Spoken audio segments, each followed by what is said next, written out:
Let's continue now with our tourism chat. We are going to be shining a spotlight on Africa, hosting its first Glamping Expo. It's happening right here in Johannesburg. Of course, glamping, which blends a form of luxury with the charm of the outdoors, has been gaining traction globally. This comes as sustainable travel also now becomes a viable option. And with South Africa leading the G20 under the banner of solidarity, equality, sustainability, the timing couldn't be any more perfect. Joining us now is Gugu Sitole, CEO of Glamping Adventures, the visionary behind all of this. Let's join her there at the main desk to unpack this a little bit further.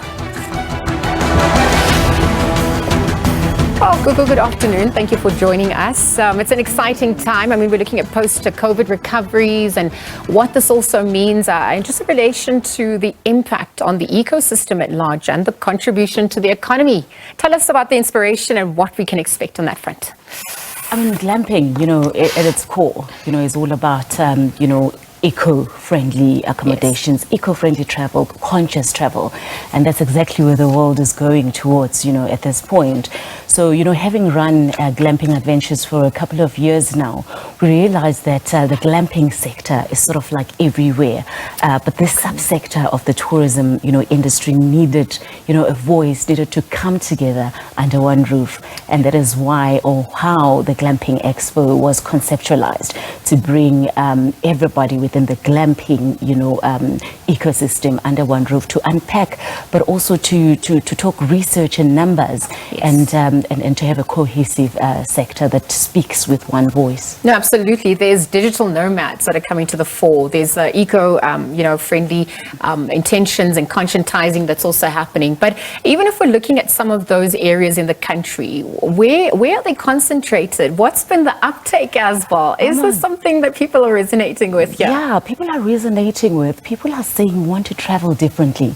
They're saying we're tired of the old hotel room. What can you give us? Something in nature. But people are saying we want to give back to the environments that host us. So that is where regenerative tourism come in.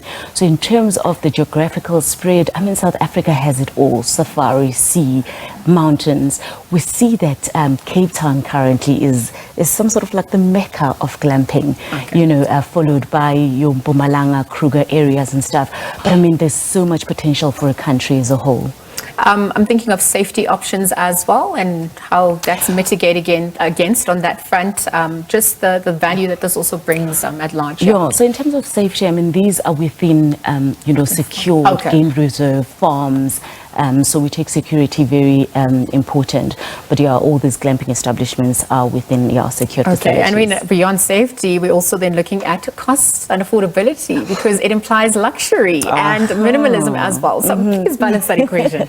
When we started, Glamping Adventures, the one that is hosting the expo, we said our intention was to get as many South Africans traveling, South Africa, their own backyard, because the issue was the stats were not great.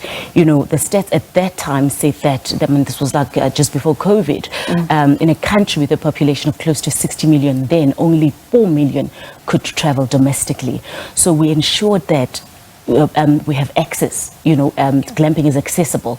So we have our entry-level glamping as well as your premium. So you can take it from entry-level to your Egyptian cotton in nature. It's really up to you and your pocket. Is government adding any incentives to this? Is this why it's important to have research and perhaps also so that they can come on board in a more substantial way? Talk to us about the plans on that front. So we are proudly, in partnership with South African Tourism, Gauteng Tourism, as well as the associations such as your SATSA and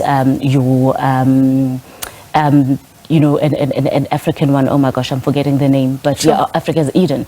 So there is support for the sector, but of course there is more that can be done. That is why even at the expo we're getting government, policymakers to come together so that we can really carve a path for this niche sector of collaboration is important, and frameworks are also important, because you don't want to open it to abuse. You really want to protect it. I'm thinking about what goes into this experience, and I can't help but wonder how local community is involved in this, but also indigenous knowledge systems as well. Tell us about that. That's part of our history and heritage, and also giving back to understanding how we exist in relation to our environment. Exactly, and I think that's why it speaks to me. I think at the core of who I am, I'm very passionate about rural development and tourism. So glamping allows, communities to get involved.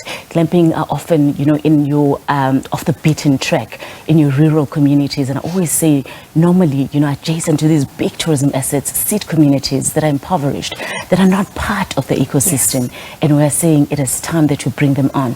So this allows artisans to get involved. This allows our heritage preservation, because glamping also is all about our authentic offering as South Africa. You don't want to come to South Africa and experience another Europe, another America. Absolutely. So it's who we are. It offers what local communities can do.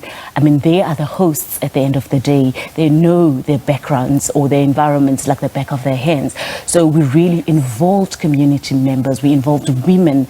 We involve the youth, in the whole ecosystem. So it's really been marvelous to see how the growth of the sector. It's really on an upward trajectory. We're excited to see. I had an interview with the Glamping Association of the UK just a couple of days, and they were saying to me, glamping in the UK is completely oversaturated.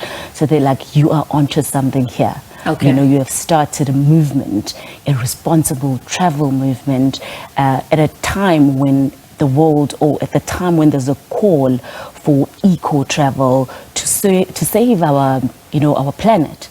We're struggling with over-tourism. So by glamping, when we say, it includes farm stays, it includes yachts, tree houses, it then spreads out, the places that we can go instead of just focusing on your traditional areas. No, I'm so glad you spoke about benchmarking it also against some of the best practices, and that's obviously going to be explored at the expo, but also just reaffirming our authenticity. And I thank you also for speaking to that.